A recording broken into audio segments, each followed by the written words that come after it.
Tonight, the organizers have invited me to speak on this topic, wonders of the mind. And it was sometime last month that during my last visit in Penang, after a 2-week meditation retreat, I met some of these people and they requested for a few talks.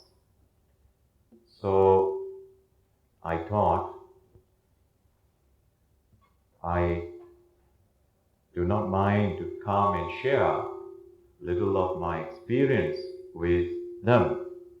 So as a result of which they have organized this talk.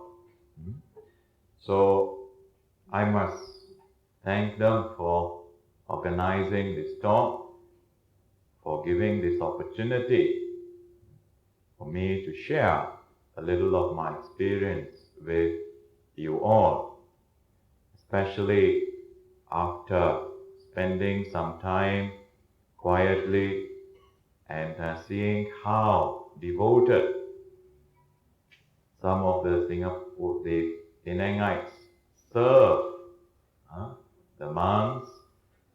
So I thought it's a good opportunity to speak to you a little bit about the mind. And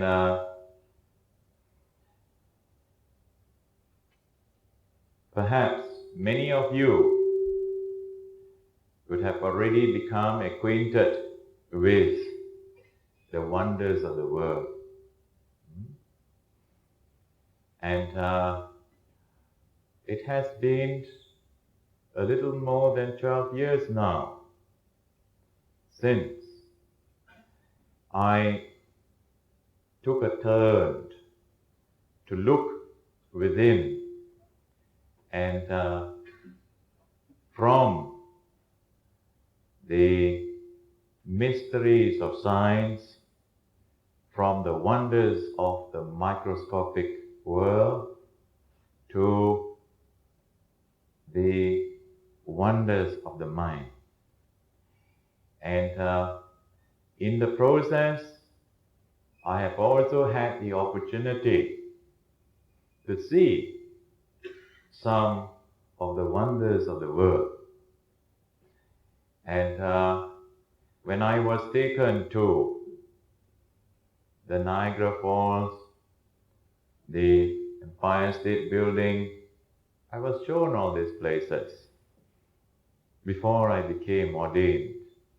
It is only after having seen some of these wonders of the world that I became convinced that it is better to look within and to find out the wonders of the mind.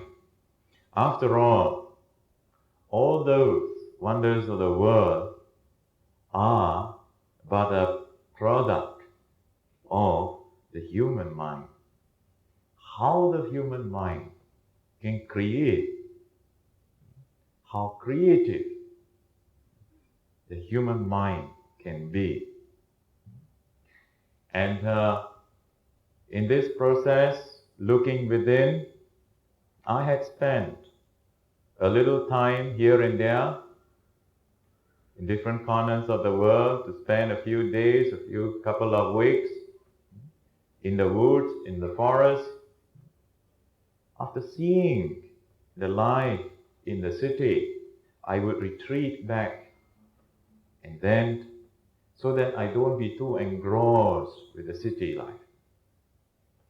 And when I come out of the brief retreat, I begin to see things from new perspectives. Now, this mind, when we have not trained this mind, we have not guarded this mind really can create not only wonders. There are all kinds of tricks this mind perform. And some of you, or perhaps all of you, might have seen at one time or another some magic shows performed on stage. And when you see a magic show, how do you respond? How do you respond to that magic show? You watch the magician and performing the tricks.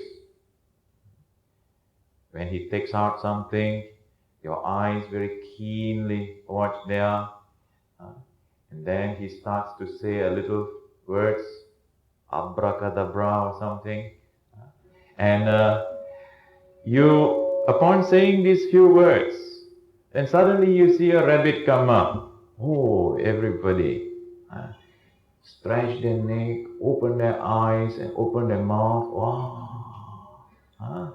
And they see these things with awe. And what they are seeing, they're seeing things. And after that, during the show, you see people applaud, and after that, when they go back, they talk about it. Very wonderful show. But if you come for the next one, and you come in, instead of becoming an audience, you try to sneak, go behind, and then you watch that magic show from behind the curtain. Now you watch very keenly what he does.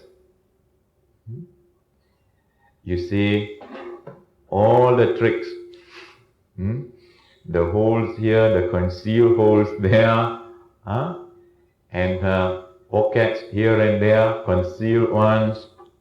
And when you watch and you see how the tricks are being performed, how thing is revealed to you, then after the show, you go out and you meet all the others who have seen the magic show, and they look at you, they say, why you don't enjoy the show? And it's a very good show, fantastic. But now your attitude is different. And when they ask you, haven't you seen it? What do you say? Yes, I have seen. Only thing, I have seen it more closely. And whereas you only see it from the outside, you think there is something real there. But I have watched it from the inside. And I've seen how these things perform. And so they can argue one another. They say this is magic. Some people say this is magic. He says no, it's not magic, it's only tricks. Now our minds are also like this. When we do not understand how this mind works, how this mind functions, we hear of various phenomena, we see, and we see things as if they are real.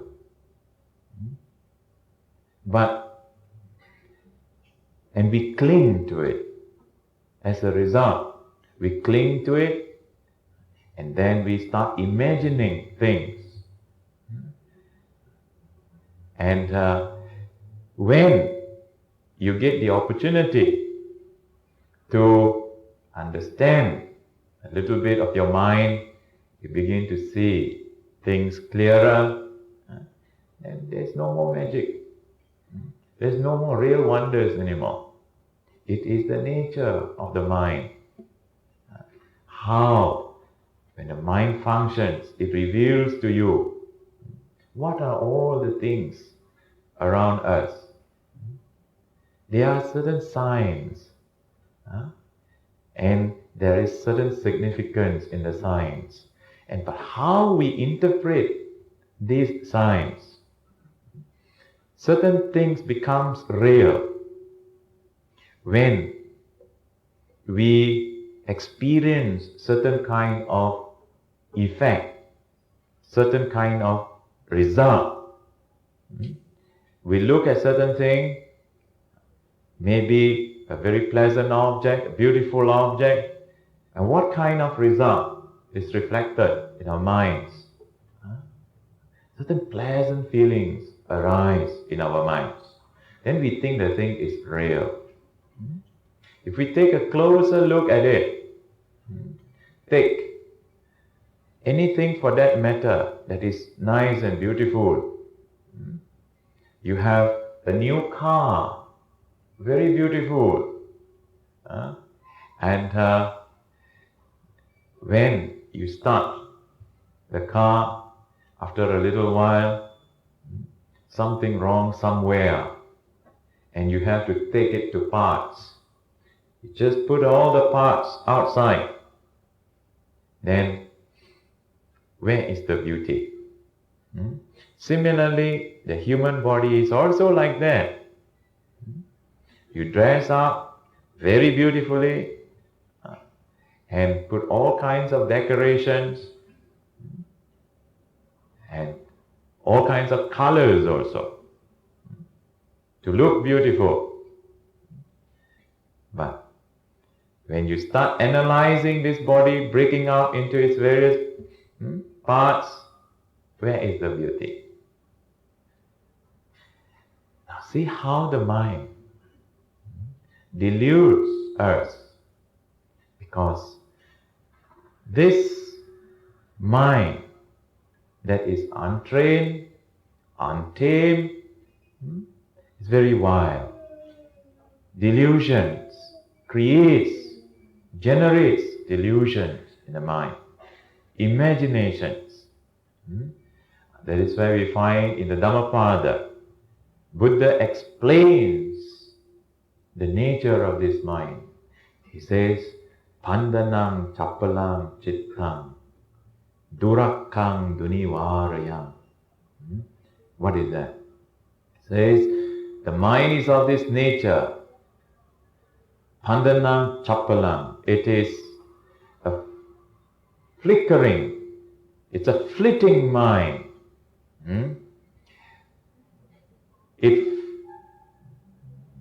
It's a fickle mind. There are some men who always say women have got fickle minds. Not only women. Nature of the human mind is such, it is fickle. It stays, grasps a certain object, stays there for a little while, then gets out and grasps another object, stay for a little while, give that up, go for another object, just like the jumping monkey, jumping here and there. This is the nature of the wild, the untamed mind. And various kinds of tricks it does to us. But we enjoy it. In the process we become excited. And we see this excitement as pleasure, enjoyment. When everything is quiet, calm, the mind is very calm, you say we don't enjoy it. There's no excitement, there's no thrill. But when you begin to see it calmly, then you see the real nature of the things. There is no more excitement, there's no more thrill. This is where, when you sharpen and see the nature of things, you begin to realize what these things are. And that is how those who see things as they are, they begin to see the transient nature of things. They see changes taking place. And seeing this, they don't cling to it. Not clinging to things, there's no attachment. They don't crave, they don't desire. That's how they develop a more detached mind. And with that detached mind, this is how they are able to free their minds from all worldly problems, sufferings. And yet, they are able to live in this world. You can come out to this world after having trained, after having disciplined your mind, after having understood nature of life. You can live peacefully amidst conflicts. Your mind can become free from conflicts. Until such time, mind is always at conflict. Not only conflict with others, conflict within you. Ideas, the views that you hold, they are conflicting ideas. You think of something, at one moment, another idea arises. And these two ideas fight and quarrel inside. That is how people become very unhappy with themselves. There's no harmony within. Where there is no harmony within, there cannot be harmony, there cannot be peace outside. So, this mind, the Buddha mentions, Pandanam, Chappalam, Chittam. This mind is of this nature, fleeting, fickle mind. It jumps, just as when you put a fish, remove a fish from the water, put it on land, and you see how the fish struggles. The mind is also like that, fleeting. And says, Durakkam, difficult to guard the mind. Dunivarayam, difficult to guard, difficult to tame this mind. Because this mind is also of the nature, it goes, wherever it goes alone. You can be sitting here, your mind has sneaked out of the door. Your body is here, but the mind has sneaked out of the door and gone to some restaurants, some clubs, and sometimes gone back also. We do not know. See how your mind, what your mind can do? Body cannot do that, but your mind can do these things. Now this, from very early times, in the Milinda Vanya, that monk Nagasena, who was questioned by the Greek king, King Milinda, or Minenda, Nagasena explained how this mind travels so quickly. And he gave certain illustrations, because the king cannot understand how fast this mind can travel. He says, okay, you just think. Any one of you can think. Think of your home now. And think of your room. And then there you are. Your mind is already there. You don't have to go through the traffic jam, don't have to go through, take bus and this. Your mind is just there. This is what mind can do. You can stop this body, you can catch this body, you cannot catch this mind. This mind just goes there, comes out.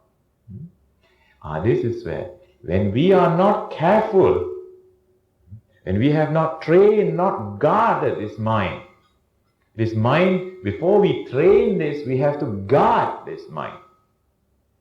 We have to put some bars, iron bars, guard it properly. And in spite of it, it knows how to go out. That's the nature of the mind.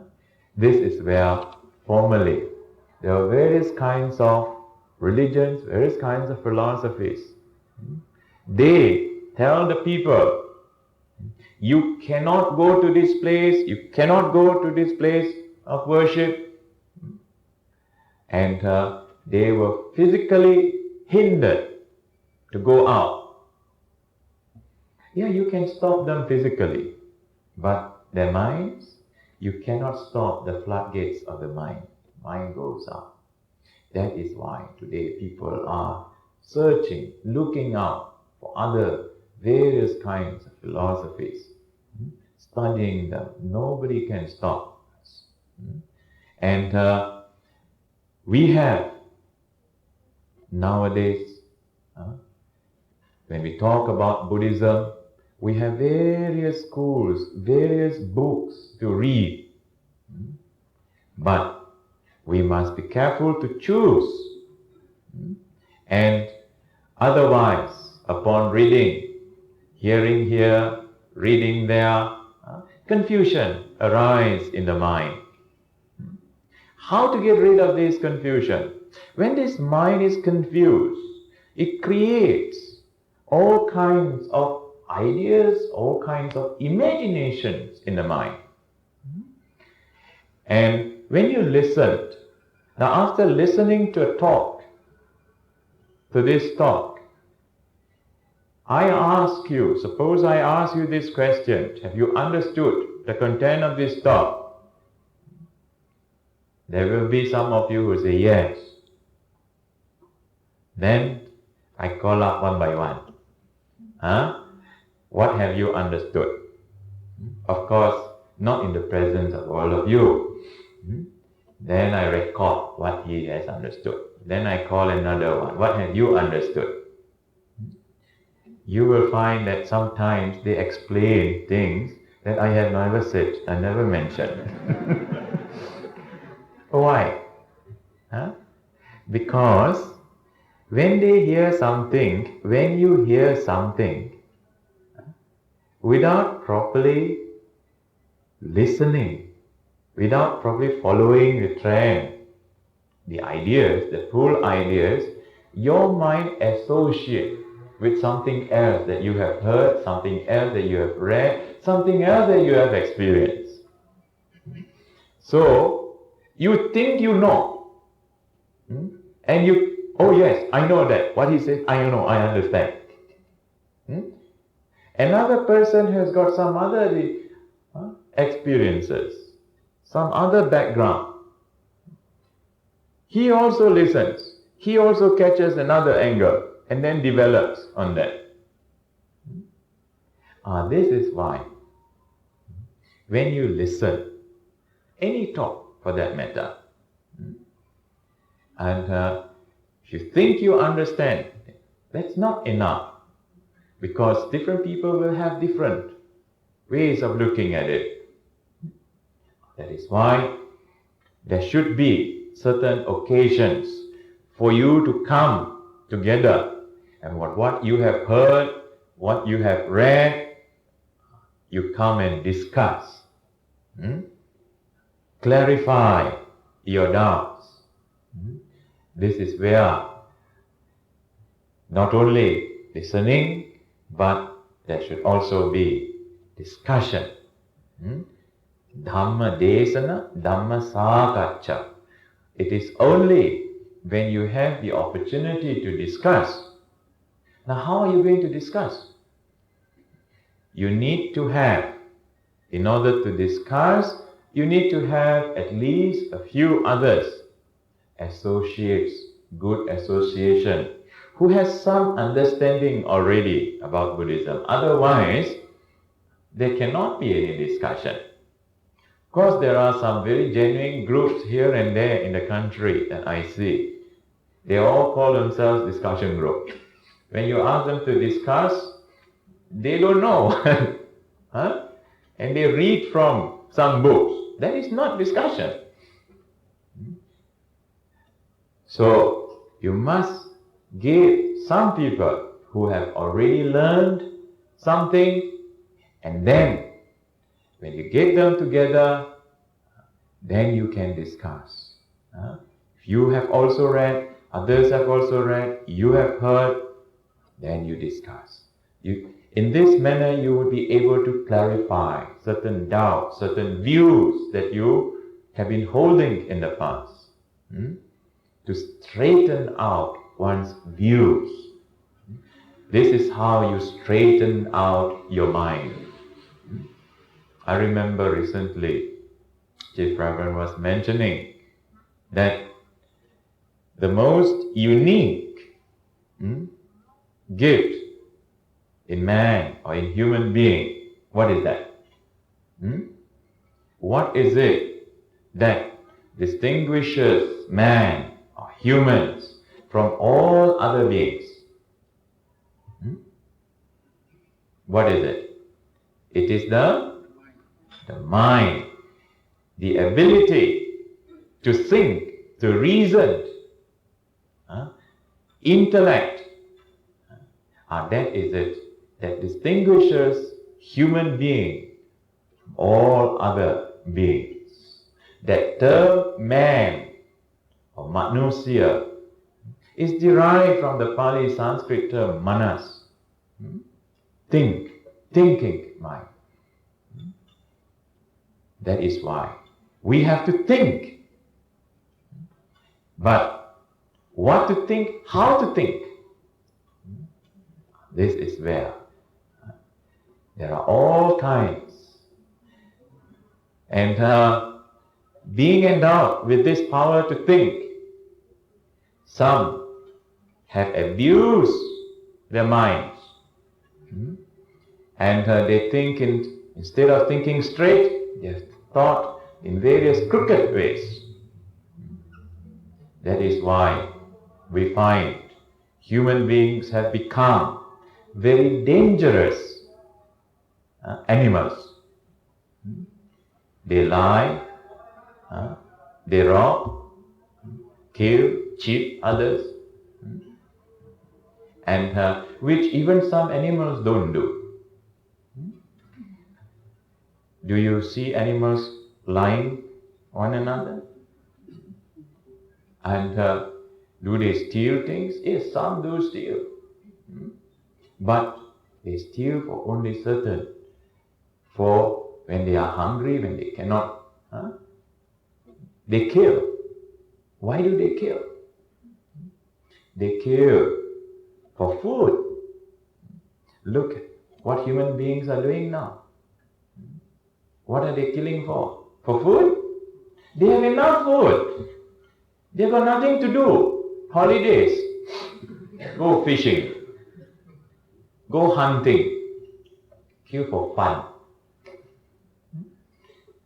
This is what man, human being, has, with that developed mind, do not know how to use this mind.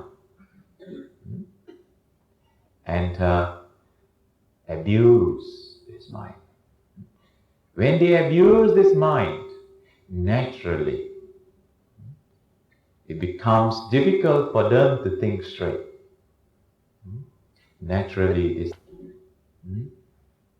some develop very keen ears to hear things. They even bring various kinds of gadgets to improve their ear effectiveness, and then they develop other senses. When we start developing the tools of this mind, then what happens? And then, of course, when you explain to people, you can become a rat, you can become a bat. Why? There are already bats. of being reborn, coming back as these animals. It's not a pleasant idea, but they have developed certain senses which human beings are unable. But they're enjoying their lives more than human beings. People take them, cuddle them, give good food. We say that the birth, the human realm, or as human beings, birth as human is a rare thing. But you can see, what do you mean rare? Look at the world, there's so many, what you call population explosion everywhere. So it's not rare. But just you go to the seaside and you turn a rock and then you see what kinds of animals you see there. And one fine day, you open your windows at night and then you see how many insects comes in your room. Oh, the number of insects, the number of animals, the number of creatures far exceed